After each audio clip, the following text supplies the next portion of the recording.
Good morning, good afternoon, good evening. We are the Uluwales. I'm here by myself today, but welcome to our channel, Horben TV. Alrighty, today I want us to discuss emotional intelligence. I believe that 80% of our relationships fail because we're not emotionally mature. And because as women, we're not emotionally mature, we cannot arise to the occasion in a lot of relationships because our emotions get the best of us. So there are just a few things that I want us to go over today just to help you in how to become more emotionally intelligent.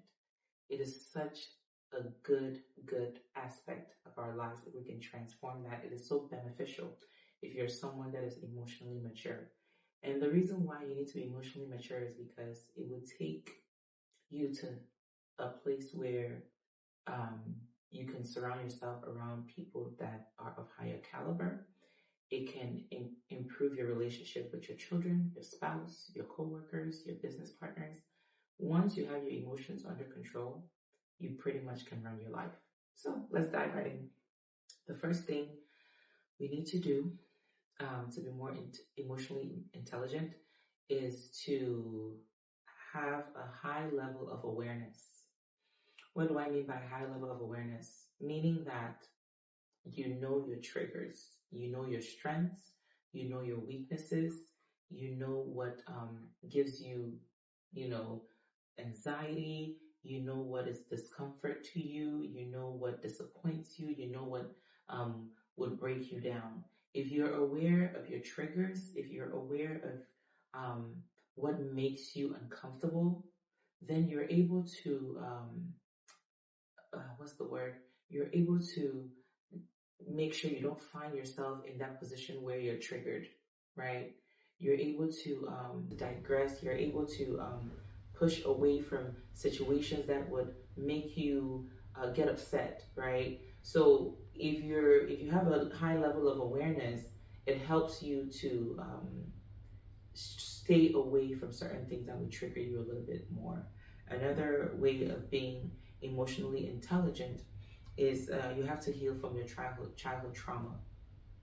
And when I say that, this is an experience that I have had to really take seriously because I noticed that in my past relationships, I was expecting a certain character from the men that I have dated, thinking that is maybe the same man. It could be that your father was very abusive, or an uncle was abusive, or, you know, in any form.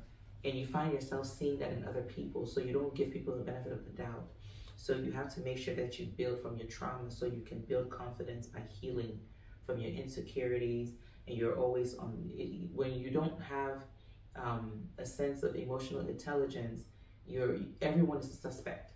You're always on the edge. You find yourself suspecting everyone, so you don't see people in their better light. You see them as an enemy. So it makes you have this character of you're always on defense, always on defense. You're always angry. People can't understand why something as simple as how are you doing can cause you to start a fight with someone. So for you to be a more emotionally intelligent woman, please, you have to heal from your trauma. You have to heal from your trauma. You have to have a high level of self-awareness. And the third thing is you have to master the art of self-control. My goodness. Remain and maintain your calm, guys. Hold yourself back. Calm in the midst of the storm. Do you know that most people are expecting you to react a certain way, but when you react the opposite way, you're able to gain respect? I know as women, we're known for being emotional. But when you become emotionally intelligent, you master the art of self control. You find yourself in situations where people are waiting for you to cuss them out. People are waiting for you to give them a piece of your mind. But because you understand that you're self aware of the fact that if I react this way, it's going to make me this way. It's going to take away my self respect. It's going to take away my self dignity. You learn to swallow your words. You don't say much. In the position where your emotions are everywhere, the best thing you can do is to stay quiet. Yeah. Master the art of self-control. Self-control is the biggest thing each and every one of us need. Self-control is also discipline. But it's an art that you have to master. If you don't do that, then no one will really take you seriously. Anybody can control you left, right, and center. If you want to be a woman of dignity, a woman of stature, a woman of grace, and a woman of class, you need to master self-control. Without self-control, you can't control your home. Without self-control, you cannot run a business. Without self-control, you cannot serve God. So master the art of self-control. The fourth thing is respond instead of spontaneous reacting. Respond instead of reacting. When someone comes to you with drama, simply give a respond. Don't react. Most of the time, people want you to give them back what they're giving you. But if you're a woman with emotional intelligence, you know not to respond based off of someone else's reaction. You respond because you're just talking. You don't give them the same energy, the same tone that they gave you with. Because if you're doing that, that means you're entering into their trap. There are a lot of people that come to just test you, and they will say things that are untrue.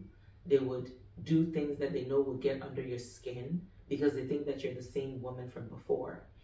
But if you've taken the time to really understand and be aware of your triggers, if you've taken the time to master self-control, if you've taken the time to heal from your past traumas, what will happen is you will respond instead of reacting. A reaction is based off of your emotions. A respond is based off of logical thinking. So if you find yourself reacting versus responding, you need to go back to the drawing board and try to master self-control. The fourth thing is have a high level of understanding and empathy.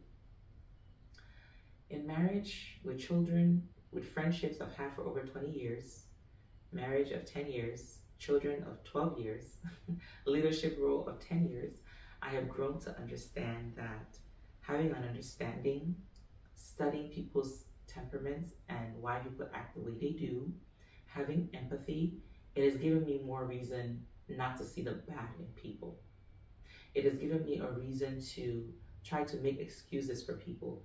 And I do that because, not saying I am enabling people's character, but showing empathy is pretty much just saying that I'm showing you grace. Empathy is another word for grace. You're showing the person grace. Simply because you can handle something mentally doesn't mean that someone else can handle it. And if you're in a place where you have grown spiritually, you have grown physically, you have grown emotionally, you're able to show grace more because your emotions are not just everywhere. You're able to show grace more.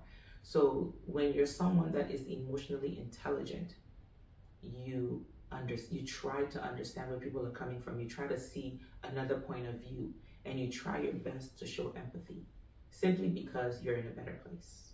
You realize that a lot of things don't get to you the way they used to. And the last thing is, the second to the last thing is good interpersonal and social skills. Be at peace with all men, guys. You will come across people that will do their best to get under your skin. But the more you understand and the more you have personal skills and the more you have social skills, you're able to know the cues. You're able to watch body language. You're able to listen to what people say. You hear what they're saying, the underlying statement. Sometimes people are giving you sometimes people are telling you how they feel without even talking. So that's why it's very important that you learn how to look at the cues of people, the P's and the Q's of people. You learn how to read the room. You learn when to speak and not when to speak. You learn to just listen, and listen not with your ears, but listen with your eyes as well. You learn to study people's body language. You learn to hear what they're saying without them really saying it. You have to take time to study those things. And if you take time to study those things, what it does is it gives you an upper hand that when you walk into a room, you're able to just discern people. Not necessarily with only a spiritual eye, but you're able to discern people by their body language. You know, I had this client of mine, and when we were working to get him a house, and I noticed that he always apologized. Every little thing, oh, I'm sorry, oh, I'm sorry, oh, I'm sorry. From my study of people and the personality and traumas, it just told me that he's been in a home where his parents were always criticizing him. It just told me that he was maybe abused verbally or mentally or even physically. So his self-esteem was so low that every time he would just keep apologizing. He wants to make sure it doesn't offend anyone. And when you see people like that, you give them grace and you make them to understand that stop apologizing. Be confident in who you are. If you know you're 100% sure of what you're saying, say it with your full chest. Own your own story. Let it become your own reality. And social skills will also help you to see the people that are lonely, to see the people that want you to come talk to them, but they don't have the boldness for them to come talk to you. So with you being an emotional intelligent person, it would give you an upper hand to keep relationships. It will give you an upper hand to maintain relationships. It will give you an upper hand to be a blessing to people because you're showing them grace. And the last thing is use the power of silence and observe. When you don't know what to say, you don't understand a situation, if you're in a situation that doesn't make sense, if you're in a situation where you don't know how to respond, there is nothing more powerful than observing.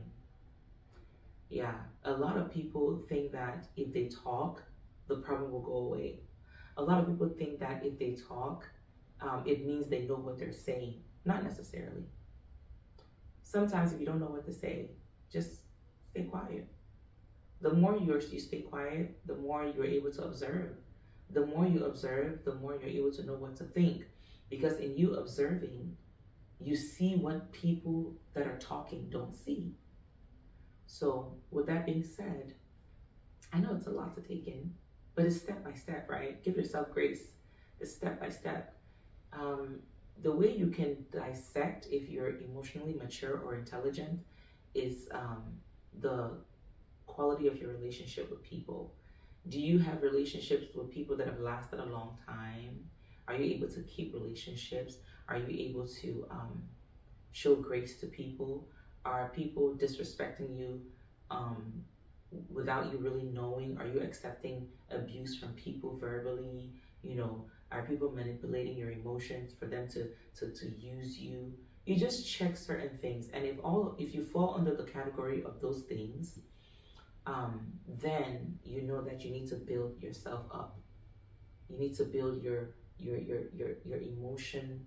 You need to work on yourself. You need to build your credibility. You need to read more. You need to study more social things that can help you to understand people more. You need to do more research on psychology to understand why people think the way they do. You need to learn the temperaments of people. You need to learn the love language of people. I know most of the time people think that love language is only in marriage, but no.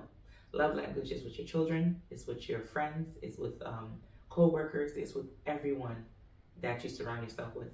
So let me just run down a little bit. In order for you to be emotionally intelligent, have a high level of self-awareness, number 1. Number 2, heal from all your past trauma. Number 3, master the art of self-control. All right. Number 4, respond instead of spontaneous reacting. Respond instead of reacting. Yes. And number 5, have a high level of understanding and empathy. Number 6, good interpersonal skills and social skills can help you to build and maintain good relationship. And the last one is the power of silence and observance. Use the power of silence and mostly observe so that you can learn things about people without doing too much talking. I know it's a lot, but take that in and go and work on yourself and be the queen that you are. I hope you enjoyed this sit down. Have a wonderful one and stay blessed.